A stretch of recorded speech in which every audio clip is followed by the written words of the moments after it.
But one day, everything changed. Among the sea of passing faces, there was one that stayed. A girl named Kaya. While other children laughed and ran past, pointing at the animals as if they were nothing more than exhibits, Kaya stood still. She wasn't like the others. There was no excitement in her eyes, no thrill of seeing a wild creature up close. Instead, there was something deeper: curiosity, concern, an unspoken understanding. She stepped closer, her small hands pressing against the cold glass that separated them. Bantu, who had long since stopped paying attention to the world around him, felt something, a presence, a quiet energy that was different from the rest. He lifted his heavy head, his tired eyes locking onto hers. For the first time in years, he didn't look past a human. He looked at one. In that fleeting moment, something passed between them, something unspoken, yet undeniable. A connection formed, delicate, yet powerful. A lonely gorilla, forgotten by the world. A little girl, seeing him for who he truly was. Neither of them knew it yet, but this was the beginning of something extraordinary. Kaya couldn't explain it, but something about the gorilla's eyes held her in place. While other visitors moved on, she remained, her fingers tracing the cool glass as if trying to reach him. Bantu didn't move at first, his massive body still and weary, but his gaze never left hers. There was no fear, no excitement, only quiet recognition, as if he too felt something shift. Kaya's parents called her name, urging her to keep up, but she barely heard them. She only saw Bantu, the sadness in his deep brown eyes, the weight he carried in his slumped shoulders. The next day she begged her parents to return. When they did, she ran straight to Bantu's enclosure, her heart pounding, unsure if he would remember her. He was there, just as still, just as silent. But as she approached the glass, something changed. His heavy head lifted a little faster this time. His tired eyes met hers again. She smiled and gently placed her palm against the glass, and then slowly, cautiously, Bantu moved. His massive calloused hand, rough from years of captivity, rose ever so slightly, mirroring hers. A thrill ran through Kaya's small frame. It was the first time he had responded to anyone in years. Day after day she returned. She talked to him in soft whispers, telling him about her world, her dreams, and how she wished he could be free. She brought colorful drawings of jungles, of trees stretching high into a golden sky, of a family of gorillas that looked just like him. She taped them to the glass, one by one, hoping they would mean something to him. At first, Bantu barely reacted, but little by little his eyes began to linger on her longer. He would shift closer to where she sat, listening, watching. One day, as she hummed a gentle tune, something incredible happened. A low, soft sound rumbled from Bantu's chest. A hum. It was quiet, almost hesitant, but it was there. Kaya's eyes widened with wonder.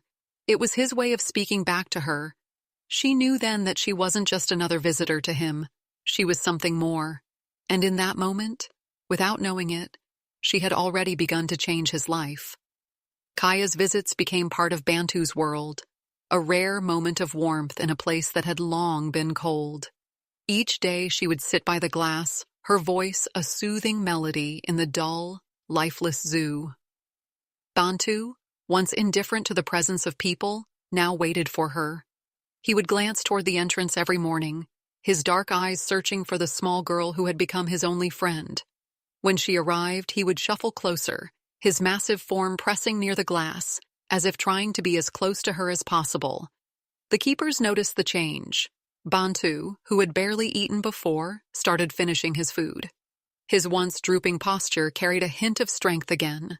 One afternoon, Kaya brought her favorite book, a story about a gorilla who found his way home. She sat cross-legged on the ground, reading aloud, her voice filled with emotion. Bantu listened, his eyes half closed, his breathing slow and steady. It was as if, for the first time in years, he felt safe. When she finished, She looked up and saw him watching her, his gaze softer than she had ever seen before. Slowly, he reached out, his massive fingers resting against the glass between them. Kaya smiled, placing her small hand against his. Days turned into weeks, and their bond only grew stronger. The other visitors noticed, gathering around whenever Kaya was there, whispering in amazement at how the once withdrawn gorilla responded to her alone. Videos began circulating, showing the gentle giant moving only when she spoke, humming when she sang, and following her movements as if they were connected by something invisible yet unbreakable. The zookeepers, too, began to talk. Some called it remarkable, a miracle even, but to Kaya it was simple. He wasn't just an animal locked in a cage. He was Bantu. He was her friend. Then one day, something unexpected happened. A strong gust of wind swept through the zoo, sending a piece of paper flying from Kaya's hand. It pressed against the glass, and Bantu, his eyes locked onto it, did something no one expected. He reached out and tried to grab it. His massive hand curled around the air, confusion flickering in his eyes when he realized he couldn't touch it. He let out a low, frustrated sound and tapped the glass softly, as if asking why he couldn't reach what was right in front of him. Kaya's heart ached. She realized then what she had known deep down all along. No matter how much love she gave him, no matter how deep their bond grew, there would always be something between them, something that didn't belong, the bars, the walls, the glass. It was a reminder that Bantu wasn't free. And for the first time since she met him, Kaya understood what she had to do. Kaya couldn't shake the thought from her mind. That moment, the way Bantu had reached for the paper, the way his fingers curled around nothing, stayed with her. It haunted her. That night, as she lay in bed, staring at the ceiling, she knew she couldn't just keep visiting him, pretending that was enough. He didn't belong behind glass. He didn't belong in a cage. He belonged somewhere far away, somewhere green and open, where his hands could touch the earth instead of cold concrete. She had to do something. But what could a little girl do against something so big? The next morning, she sat at the kitchen table, her head low, pushing her cereal around with her spoon. Her parents noticed her silence. When they asked what was wrong, she told them everything. She told them about Bantu, about the way he had changed, about the way he had reached for that paper and realized, maybe for the first time, that he would never be free. She expected them to say it was impossible, that zoos didn't just let animals go. Instead, they listened, really listened.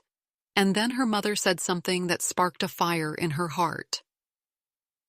If you believe he deserves better, then don't just sit here. Do something. That was all she needed to hear. She grabbed her markers and a stack of paper, and she started drawing. Posters with Bantu's face, words scrawled in bold letters. Help me free Bantu. She brought them to school, showing her friends, telling them his story. Some shook their heads, saying there was no way a kid could change anything. But others joined her. They made more signs. They started a petition. Soon the whole school was talking about the little girl trying to save a gorilla. Then one afternoon, as she sat with Bantu, telling him about everything she was doing, an idea struck her. She turned to her father, eyes shining. Can we make a video? That night, they filmed everything. Her drawings, her visits to Bantu, the way he pressed his hand against the glass, the way he hummed when she sang. She spoke directly to the camera. Bantu doesn't belong in a cage. He belongs in the wild, but I can't do this alone. She uploaded the video, and within hours, it started spreading. People began sharing it, commenting. Celebrities and animal rights activists picked it up. The views climbed into the thousands, then tens of thousands. Then one morning, Kaya woke up to find her video had reached something even bigger. The news. The next time she went to the zoo, she noticed something different. There were reporters standing outside, people holding signs, chanting Bantu's name. The zookeepers looked uneasy. whispering among themselves. And as Kaya stood in front of Bantu's enclosure, staring into his deep brown eyes, she realized something incredible. The world had heard her. But the fight wasn't over yet. The crowd outside the zoo grew larger each day. People from all over the city came, holding signs with Bantu's name, chanting for his freedom. News cameras captured the scene. Reporters spoke about the little girl who had sparked something bigger than herself. Kaya stood in the middle of it all, clutching the petition that had now gathered thousands of signatures. She had never done anything like this before, never stood in front of so many people, never fought for something this big. But when she looked at Bantu, still trapped behind the glass, she knew she couldn't stop now. Inside the zoo, the staff was divided. Some of the keepers supported Kaya, whispering to her when she visited, telling her that they, too, wished Bantu had a better life. But others were frustrated, saying it wasn't that simple, that Bantu couldn't just be let go. He had been in captivity for too long. He wouldn't survive in the wild. The zoo director remained silent, avoiding questions, dodging reporters. But the pressure was growing. Then, one morning, Kaya's parents received a call. A wildlife rescue organization had seen her video. They specialized in rehabilitating animals that had spent their lives in captivity, preparing them for sanctuaries, real sanctuaries, places where they could roam freely, not just bigger cages. They believed Bantu could be one of them, but they needed the zoo to agree. Kaya's heart pounded as she walked through the zoo gates that afternoon, this time not just as a visitor, but as someone demanding change. She and her parents met with the zoo officials, petition in hand, voices firm but respectful. The director sighed, rubbing his temples as he glanced at the growing crowd outside. He told them the same thing the others had, that moving Bantu would be complicated, risky, expensive. But then he saw something he couldn't ignore. A little girl who wouldn't back down. A movement that had grown too big to silence. A gorilla who had once been lifeless, now pressing his massive hand against the glass, watching the girl who had become his only hope. For the first time, the director hesitated. Then finally, after what felt like forever, he exhaled. Let's talk to the sanctuary. The fight wasn't over, but the hardest part, the part that seemed impossible, had just become real. For the first time, there was a chance.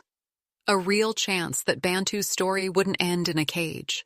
And as Kaya turned to him, eyes shining, she whispered through the glass, "Hold on, Bantu. We're almost there." The days that followed were a whirlwind. Meetings were held, agreements were drafted, and experts from the sanctuary arrived to assess Bantu.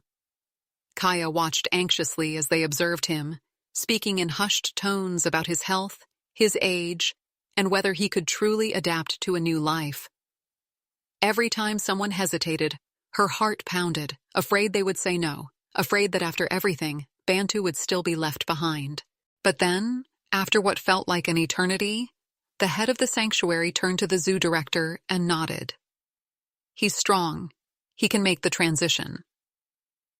Those words felt like magic, like the opening of a door that had been locked for too long. The news spread like wildfire. Bantu was going to be moved. The crowd outside erupted in cheers, and people across the world who had followed Kaya's journey flooded the internet with messages of support. But the work wasn't over. Bantu had spent years in captivity, and releasing a gorilla wasn't as simple as opening a cage. The sanctuary prepared a plan, a slow, careful transition to a place where he would have space, fresh air, and the closest thing to freedom he could ever know. Kaya was there for every update, every step, never leaving his side in those final days at the zoo. Then, the morning of the move arrived. A large transport crate was placed in front of Bantu's enclosure, its door open, waiting for him to step inside. The keepers, the sanctuary staff, and even Kaya held their breath. For a long moment, Bantu just stared at it. He had known nothing but walls, bars, and glass his entire life. Did he understand what was happening? Did he know that for the first time, the door wasn't leading to another cage? It was leading to something more? The moment stretched, heavy with uncertainty. Then, slowly, Bantu took a step forward. Then another. And with one last glance at Kaya, he stepped inside. The crate was secured, lifted onto a transport truck. Kaya followed as far as she was allowed, standing with her parents as the engine roared to life. She pressed her hands together, whispering a silent wish, and as the truck began to move, she ran alongside it, calling out, "Goodbye, Bantu, I love you." For a second, just before he disappeared from sight, there was a low, deep hum from inside the crate. She smiled through her tears. He had heard her. He understood. As the truck vanished down the road, carrying Bantu toward the life he had always deserved, Kaya knew this wasn't the end of their story. It was only the beginning. Weeks passed, and the updates from the sanctuary slowly made their way to Kaya. At first, Bantu was hesitant, unsure of his new surroundings. He had spent so many years in a cage that the open space felt almost unnatural. The towering trees, the endless blue sky, the soft earth beneath his feet. It was all new, all unfamiliar. But the sanctuary staff was patient. They gave him time, letting him explore at his own pace, never forcing him to do more than he was ready for. And little by little, he changed. The first time he touched real grass, he hesitated, his massive fingers brushing against the blades as if testing if they were real. The first time he felt the warmth of the sun without bars casting shadows over him, he lifted his head and closed his eyes, soaking it in. Then, one day, the sanctuary sent Kaya a video. In it, Bantu stood at the edge of a wide, open field. For a moment, he just stood there, looking out at the endless green stretching before him. Then, slowly, he took a step, and another, and then, for the first time in his life, he ran. Kaya watched with tears in her eyes as the once broken gorilla moved with strength and purpose, his massive arms swinging, his feet pounding against the earth that had once been denied to him. He wasn't just surviving anymore. He was living. He was free. She clutched the tablet to her chest, feeling a warmth spread through her. This was why she had fought for him. This was why she had never given up. Months later, the sanctuary invited Kaya to visit. The moment she arrived, she could feel the difference. The air was fresh, filled with the sounds of the wild.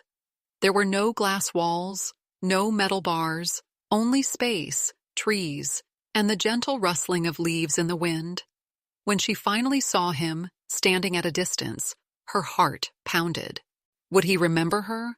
Would he still recognize the girl who had once sat with him, whispering stories through the glass? Then, as if answering her unspoken question, Bantu turned. His deep, familiar eyes met hers. And just like before, he moved toward her, not with hesitation, but with certainty. He stopped just a few feet away, watching her, his massive chest rising and falling in a steady rhythm. Kaya smiled, her eyes shining with tears. Slowly, softly, she began to hum the tune she had once sung to him at the zoo.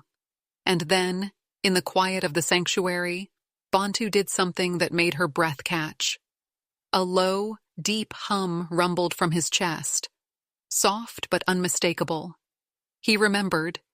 He had always remembered. Kaya reached out, even though there was no glass between them now. She didn't need it. Their bond had never been about barriers. It had been about something deeper. And as she stood there, looking at the gorilla who had once been trapped and broken but was now free, she knew one thing for certain. She hadn't just changed his life. He had changed hers too.